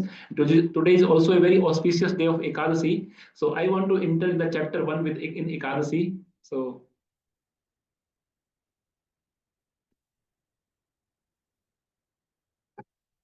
Mahabharata.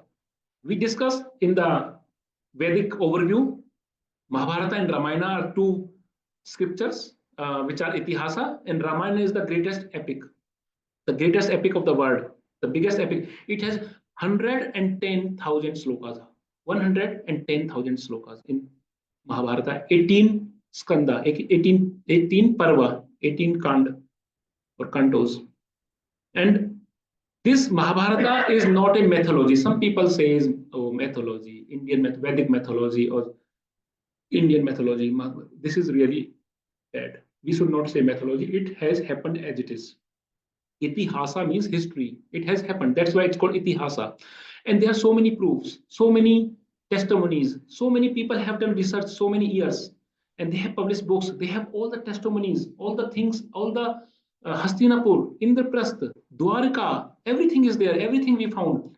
In the critical edition of Mahabharata by Bhandarkar Oriental Research Institute, Pune, edited by the likes of these authors, they have done research for so many years. This edition was prepared with painstaking efforts of scholars for about 5 decades. So some set of people, intellectuals, philosophers, they did 5 decades research, consulting 1,259 manuscripts, different versions, and they come out with the critical version. Critical version means which is the final, which is the conclusion of everything. So they come out with the critical version, and this is proven that Mahabharata was a history. It has taken place. It's not a myth. And you see the date of Kali Yuga, when the Kali Yuga started and when Mahabharata war was there. So if you add this 2025 years in this, then we find that Mahabharata war took place around 5,160 years before, around 5,160. If you calculate from the date here, 3,138 before Christ, and then 2025 after Christ, and then you come to some figures, it is near to 5,160 or something this way. Yeah. So now we want to go to this this story of Mahabharata, how we come to this Bhagavad Gita, how this situation arises. So we have to set the stage. We have to set the stage for the Bhagavad Gita. And I want to give a background about Bharatvarsha. What is Bharatvarsha? Because why it is called Mahabharata? Actually, this whole world was called Bharatvarsha. And because it was so great, it was greater, it is called Greater Bharatvarsha. Greater Bharatvarsha means Mahabharata. Maha means greater. Greater Bharatvarsha. And there was a king, and this king was called Dushyanta. And his wife was, Dushyant was a king, and Dushyant and wife was Sakuntala. And they have a son called Bharat, and Bharat Maharaj. And he was a great king of the whole earth at that time. It was one single king. And his name was Bharata. That's why this became Greater Bharata, the Mahabharata. This name of the country became Bharata. Now, Bharat has also successors, and one of the great successors was Kuru. Kuru, the great king Kuru. From his name comes Kurukshetra. This war is happening in Kurukshetra. Kuru means name of the great king, who was a very pious king, very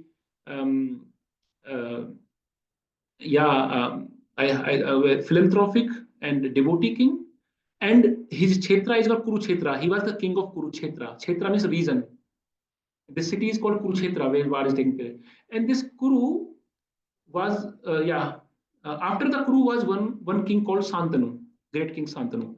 And Santanu was married to Ganga Devi. And Ganga Devi and Santanu has a son. Please tell me what is the name of the son. Bhishmacharya. Wonderful. Bhishmacharya, Bhishma Dev. So his original name was Devvrat in the childhood, but since he made a Bhishma Pratigya, that he made a vow, a very, very, very difficult vow, austere vow. And this vow was, I will not marry forever in my life, I will not have any child, and I will protect this kingdom. Whoever is the king of this royal throne, I will protect him. And because of this vow, he becomes Bhishma, like very, very severe vow. And Bhishma is actually is a great personality. I did a Bhagavad Saptaha in Gaurades, 7 days in the month of Kartik, and 5 days in the last days of Kartik. And this katha was about life and teachings of Bhishma Dev. So 7 days, around 1.5 hours every day. So it was, I think, around 10, 11, 12 hours. I spoke only on the Bhishma Dev, only one personality. He's such a great personality. But today we have no time to speak. But you know, many of you already know about the personality. And then Santanu was married with Satyavati also. And from Satyavati, he has 2 children, Chitrangada and Vichitravirya, 2 children. Now there are 3 princes, now. 1 from Ganga and 2 from Satyavati, 3 princes. One of the princes don't want to marry and he will remain unmarried. So there are choice from the other 2 princes to become a king. But Chitrangada got a war with Yakshas and then he was killed in the war. So there is only one left, Vichitravirya, only one left as a prince. And he was supposed to become the king. He was married with 2 girls, Ambika and Ambalika. They were the daughters of the Kasi king of the Kasi, Banaras. Today we call Varanasi, Banaras or Kasi, with 2 girls. And from one of the girls, one of the princess of the queen, he got the Dhritarashtra as a son. And from the other, he got another son. What's the name of the other son? Yes. Anybody can tell from the online who's the second son of the Vichitravirya and Ambalika? Pandu. Pandu. Yes, Pandu is the second son. Actually, I will just, for some time stop sharing so that I can have a face-to-face contact. So Pandu was these 2 sons. Now it becomes very interesting here. It set the stage for Bhagavad Gita. These 2, Dhritarashtra was blind by birth. He was blind by birth. And although he was very powerful, he has power of equal to thousands of elephants, and he was very knowledgeable also, but he was blind. His capabilities were restricted because of blindness. So normally the elder child becomes the king. This was the tradition that the elder child becomes the king. But because he was blind, he was not capable. So he was not made the king. So Pandu was made the king. Pandu was also very capable. Pandu has a lot of good qualities. He has quality of devotee. He has quality of compassion. He has quality of caring for others. So Pandu was made the king. But Pandu was so detached. He was so nice personality. He was such a renounced person that he was not attached to the royal throne. He was going outside. He was taking the citizens at, king is considered as a pita, as a father. And he was caring the citizens like their children. And he was going out. He was always protecting them, saving them from the external influences, external battles. And he was doing austerities. He was going to the jungle, to the forest, meeting sages, listening katha. He was doing philanthropy. He was donations. He was doing so many nice things, and he was not attached with the royal throne. But Dhritarashtra was very much attached. He had some quality of that he want to become the king.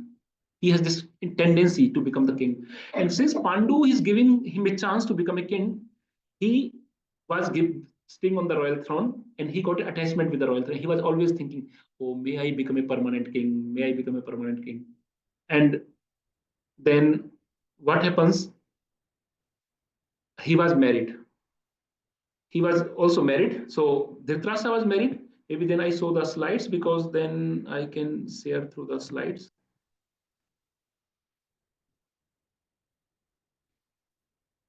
Yes.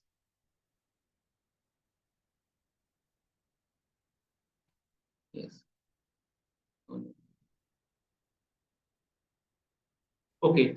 So now you see Dhritarashtra was married. He has a desire that he want to become the king, and he was married with Gandhari. Gandhari was from Afghanistan, from Kandahar.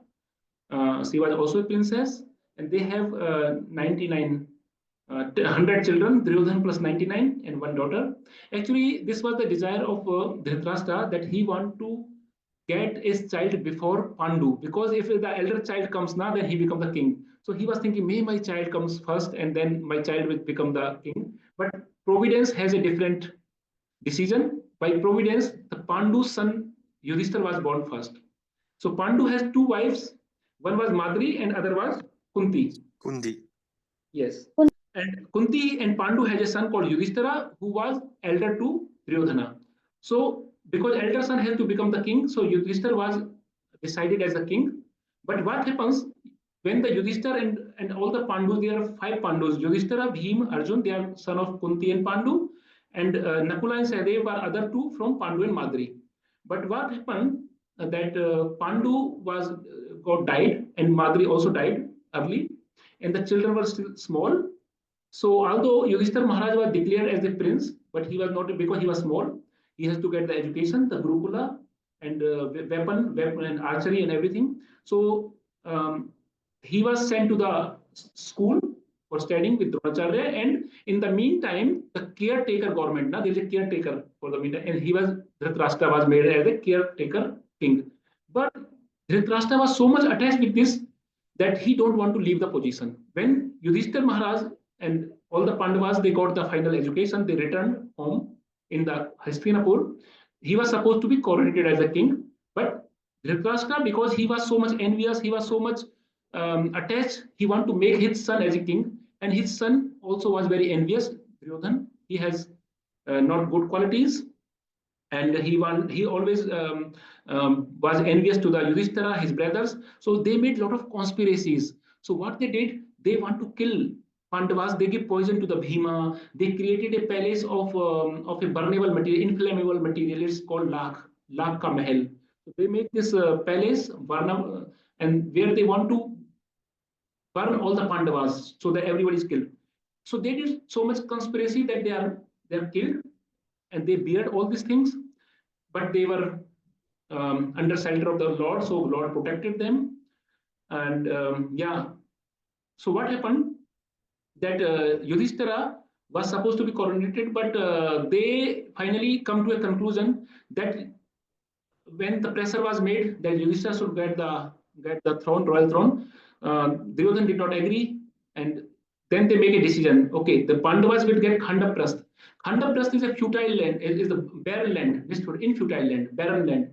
This was a forest with a lot of snakes and lot of, it was not usable. But Pandavas are so hardworking. They are very qualified. They are so gentle. They believe in the Supreme Lord, in the surrender. So the Lord helped them, and they made the Indraprastha. From Khandaprastha, they made Indraprastha.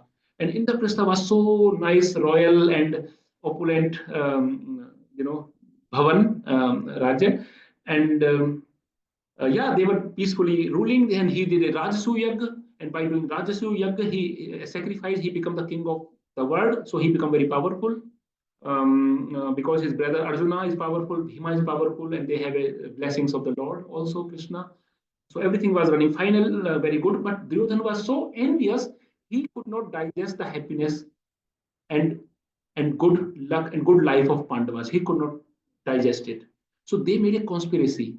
And then through his father Dhritarashtra, he invited Yudhishthira for the gambling, Chaucer gambling. In the former times, now these kings, they play. This was official. This was okay to play gambling. The kings were playing. And when one king is asking to other king for play, they take it as a challenge. Kshatriya. Kshatriya means administrator. They take a challenge. Oh, he's giving me a challenge. Let me play with him. So Yudhishthira was following his dharma of Kshatriya, and they were playing gambling. But the maternal uncle of Duryodhana was very clever, very cunning. He was a demonic person, this Sakuni. You can see in the picture, he has the these cubes of the chaucer or gambling. So they win the game because they made some unfair means, and by unfair means, Sakuni and Duryodhan win the gambling from Duryodhana, and Pandavas lose. Pandavas lose all their wealth. Pandavas lose Indraprastha completely, their kingdom. Pandavas, even Yudhishthira Maharaj lost his brothers, lose the brothers, and also the wife, Draupadi. He lost in the gambling. So they become a dasa, they become a slave, and then by intervening from the seniors, Bhismadev, Drona, and Dhritarashtra, and then they ready that okay, they can go to the exile. So they sent to the exile. They sent to the exile for 12 years, and there was a exile in the forest. They were sent outside of the kingdom, and there was a condition. Duryodhana was very cunning because he was getting guidance from his maternal uncle Sakuni, and they made a condition in the 13th year of the exile. They have to live in the incognito. Incognito means hide. They have to hide themselves. But Pandavas are so famous personalities. They are so brave, great. Everybody knows them. They were the, king of the universe because they did the Raj. So everybody was knowing them, and Duryodhana was knowing this that they will be recognized in the 13th years, and then they have to again go. Once somebody recognized them as Pandavas in the 13th year, they have to again go in the cycle of 12 years of the exile and 1 year of incognito. So this way, Duryodhana was sure that we will identify them in the 13th year, and again they have to go, and the whole life they will be in exile. So this was, plan of Sakuni and Duryodhana and his team. But Pandavas were so smart, so intelligent. They were very intelligent. So they escaped the incognito period. They were not identified, and then they asked for their part, their share. Now we want to get our Indraprasth. We want to get our share because they were qualified to get the royal throne. Now what happens? This Duryodhana is a demonic personality. He was very envious, so he did not allow. He did not want to give their share, although it was a condition. If they clear 12 years of exile, 13th year of incognito, then they will get their Rajya, they will get their kingdom. But he was not given their Rajya. So they sent Krishna. They don't want to make a fight. They were capable to fight. They did not make a fight. So they sent Krishna as a peace ambassador and say, we just need 5 villages. We are 5 brothers. If we get 5 villages, then we are happy because we are Kshatriya, so we can rule these 5 villages. We can do our duty of Kshatriya on these 5 villages. We don't need the whole kingdom. So Krishna went to Duryodhana in the Kuru Rajya Sabha in the Hastinapur, put the condition that only 5 villages are okay, but Duryodhana did not agree, and Duryodhana said, I will not give even a tip of the land, in a tip of the needle. I will not give them a land equal to the tip of needle. Although they were actually deserving the whole kingdom because he was the eldest, Yudhishthira, and even Indraprastha they deserve because they made themselves Indraprastha. But he said, I will not give even a tip of the needle. So the war was inevitable now, and now we are in the situation of the war. And this war took place in Kurukshetra, and we are in the middle of armies. And Kurukshetra is, Indraprastha was a place where Pandavas were ruling. Hastinapur was a place where Dhritarashtra was ruling. And then they went to Kurukshetra. Kurukshetra was a place, is a very pious place. And there was nobody, no inhabitants. So it's an open place, open ground for fight, for war, for battlefield. And this really exists. This was not that, okay, it was a mythology. Somebody says in the mythology Kurukshetra exists, but no, it was not a mythology. It was really existing as a city, and it is just 300 kilometers from New Delhi. It is still there. It was there. It was also there 5,000 years before, and it is there today also, Kurukshetra, and the war took place there. And you see Kurukshetra here, some very ancient pictures. It is between Saraswati Nadi and Dhristavati river. It is between the two rivers. It's at the confluence of 2 rivers, and we have also some scientific evidence of the that we got the Saraswati river, and all these things are available.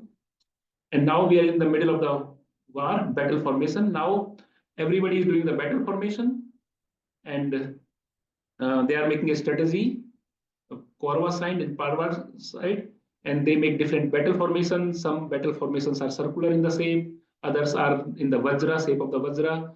And they, yeah, for example, one party is making a battle formation in the shape of a snake. The whole army move as a snake. The other army was making a battle formation as a Varuna. Varuna Dev can kill the snake as a Varuna. So they make strategies. Every day they change the strategy.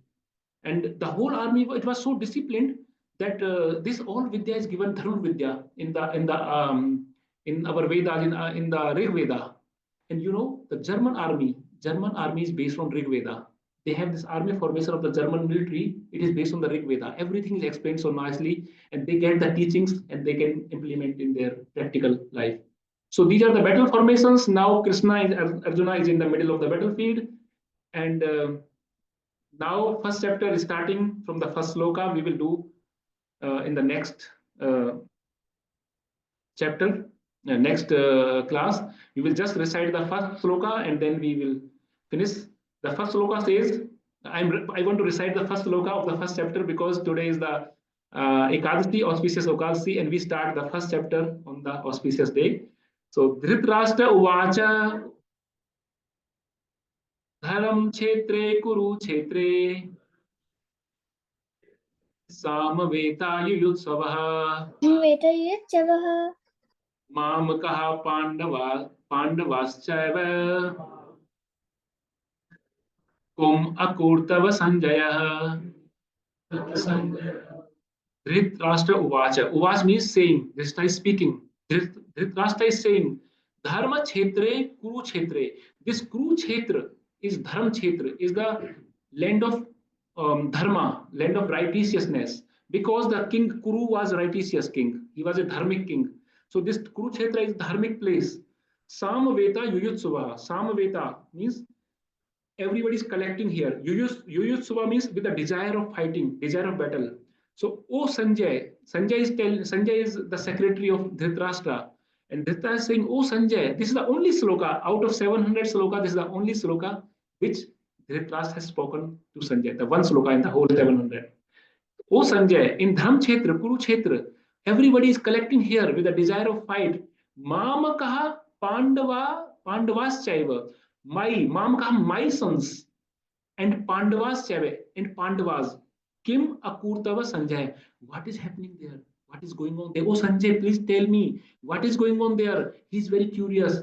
But you know, Dhritarashtra is saying one thing, he's clearing his intentions. He says, Mamakaha Pandavas Chaiva. There is a hidden mystery here, a hidden knowledge, a hidden meaning inside Mamakaha Pandava. Dhritarashtra is the elder father. He's the elder father. He's the elder brother of the Pandavas, and he is the king. He's the royal king. King is the father of the citizens. King is the Pita, Prajapita, Pita of the Prajapita, and he's the king. He's the father. So that means he's also father of Pandavas, and he's also Tauji. He's also the elder brother of Pandavas. So for him, there should not be any difference between Pandavas and his own sons.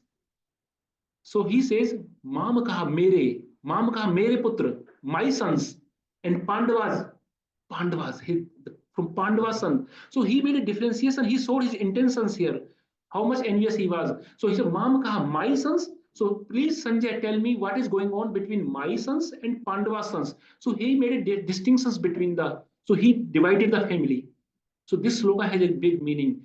And then I will also review this sloka in different ways, how this he was thinking in different ways. But I think, yeah, we have a less time. I just take this last slide.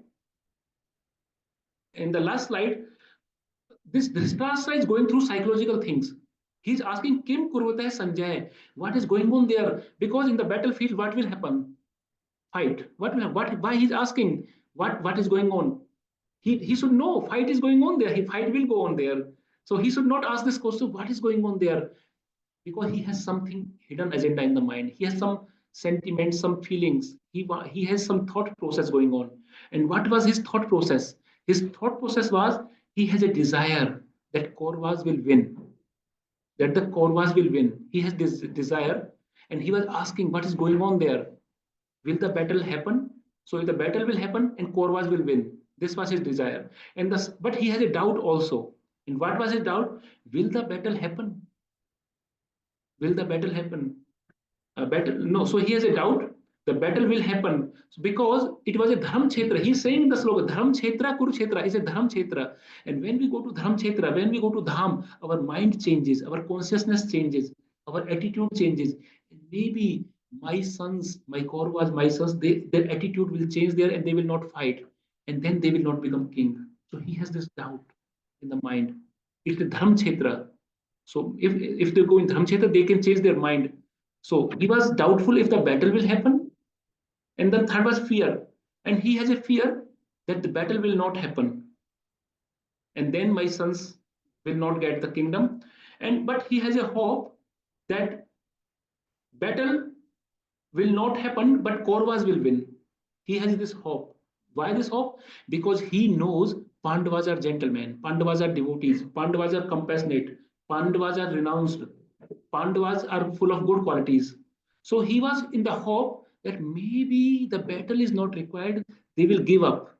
They will say, "Oh, we don't want to kill our relatives." The same thing is happening with Arjuna right now. So he has a hope that Kauravas will win without even the battle will take place. So he has different thoughts going. He has some desire, he has some doubt, he has some fear, and he has a hope. And this is reflecting in the first sloka of the Bhagavad Gita. And the main lesson is material attachment causes anxiety and makes one blind to the dharma. Because Dhritarashtra has material attachments, he was too much attached with this royal kingdom of Pandavas that he has this anxiety. It causes anxiety. He was very he has fear, he has hope, he has doubts, he has all the emotions. Kim kurvati Sanjaya? What is going on? I want to know. When somebody has a material attachment, he has the characteristics what Dhritarashtra is having, and then he forget his duty. He becomes blind like a Dhritarashtra for his dharma, for his duties. So this is the conclusion of this session. So thank you very much, dear friends, devotees. I'm sorry that I took so much of time today. I want to start the first chapter finally on the auspicious day of Ekadasi. And we can take some questions because Rudra has asked a question. I want to take the question of Rudra.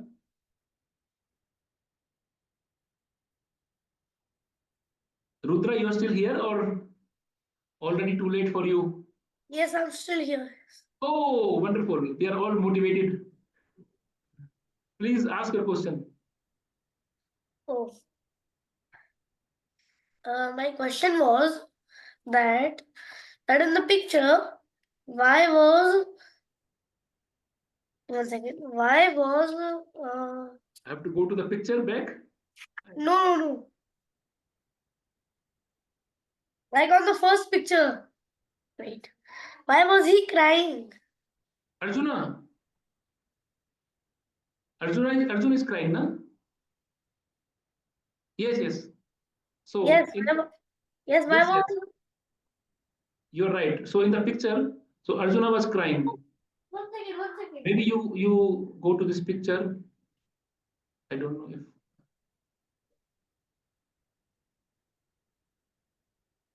Yes, why? yeah, here. Oh, but yes. Is this the picture? Yes. Yes. So this is a very good question. Actually, Arjuna is very great warrior. He's a great personality, very powerful, very beautiful. He was from the royal family, very wealthy. He is the best Yodha, best warrior, and he is very obedient, so he has all the qualities. But still, now in the battlefield, because he was so compassionate, he has love, he has compassion for everyone. When he saw that my relatives, my grandfather, the most loving grandfather, Bhishma Dev, is my Gurudev, Dronacharya, Kripacharya, although the cousins are crooked, are not good, still he was compassionate. A compassionate person sees goodness in everyone. So Bhishma others. So he was full of compassion, and he don't want to fight. He don't want to kill people. Women will become widow. Sisters will become without brothers. Yeah. So he don't want to bring miseries, sorrows, sufferings. So he said, oh, what should I do? Should I use my Kshatriya dharma or should I kill the people? So then he start crying. What should I do? He lose his overview, his identity, his dharma. Yeah. So he was in an inner battle, and due to the inner battle, he was just crying. Sometimes we have this situation in our life. What should we choose? We should pleasure or satisfaction. We should love or lust. We should choose compassion or hatred. We should choose humility or pride. So we have this battle in our life, and that's why Arjuna was now lose all his composure. He need help. Arjuna is need help, and Krishna is giving him the help. In the first chapter, you will know everything. So thank you very Okay. much. And but I had also one more question. That why was one second. I have written it. Yes. Why was Chaitanya Mahaprabhu crying on the picture?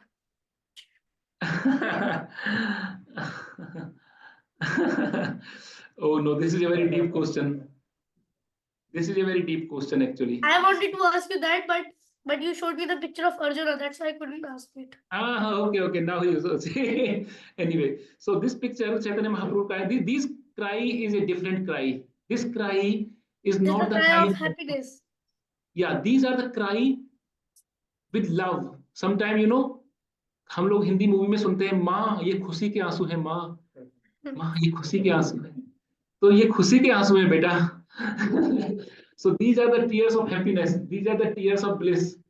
Because when somebody is connecting with the Lord, somebody is in the service, then there is something called Asta Satvik Vikar. Asta Satvik, 8 types of deformations. In the Asta Satvik Vikar, the body, there is the Asrudhara, yeah, Nainam Galadasrudharya. The rain of ocean, like rain of torrents of the rain flow through the tears, through the eyes. So when somebody is in love, somebody is missing somebody in mode of separation. So Chaitanya Mahaprabhu is here in the mode of Radharani, and in the mode of Radharani, he's missing Krishna. I need Krishna. I'm in mode of separation of Krishna, and the tears are flowing from his eyes because he's in mode of separation. And this mode is called Vipralamba Bhava. Vipralamba Bhava means that mode of separation, and this is the best mode because if we can flow tears for the Lord, then this is the best service. But what we are doing, we are flowing our tears. Our tears are coming from material things. Oh, my friend, oh, my this, my bad. The share market goes down, then we are in tears. Yeah. And my car has some damage. We are in tears.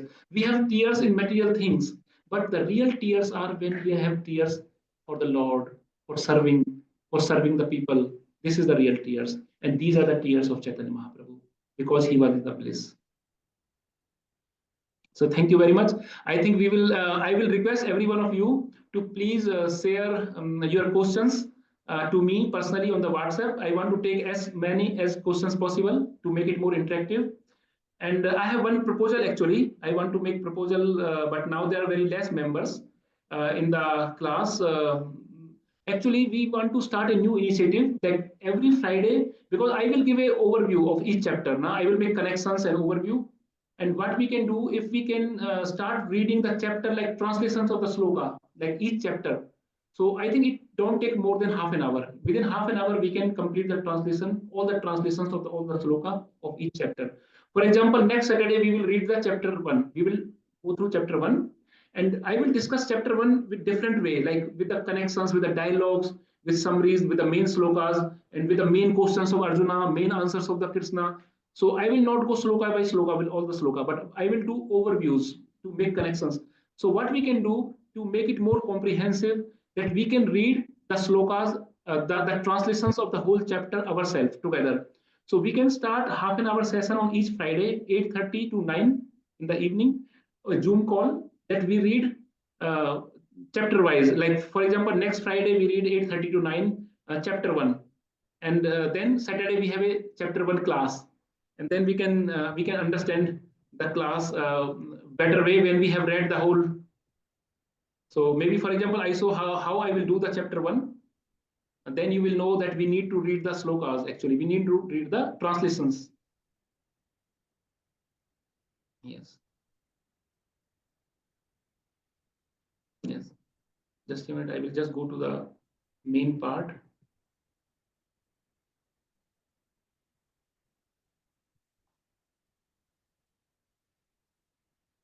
Yeah, this is first sloka, and then we have this done. Now, actually, this is 1.1. So I am going through dialogues, what Dhritarashtra is saying, what Sanjay is saying. Then, the main messages I will give you through these connections. Yeah, some highlights, so many things, some details. But if we read the slokas and their translations, then we get a flow of the Bhagavad Gita in a proper flow.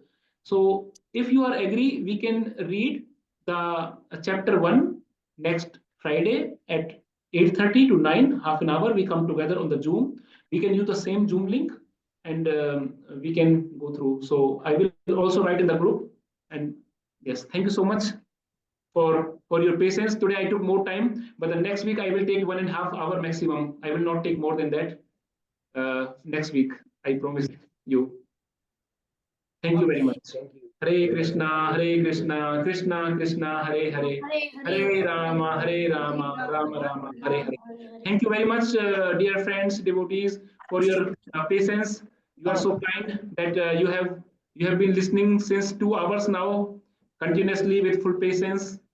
And this shows your sincerity also, that you are a patra, you are a proper patra, you are the deserving candidate for Bhagavad Gita. And Krishna will give us intelligence that we can understand Bhagavad Gita together in association of the like-minded people. Thank you.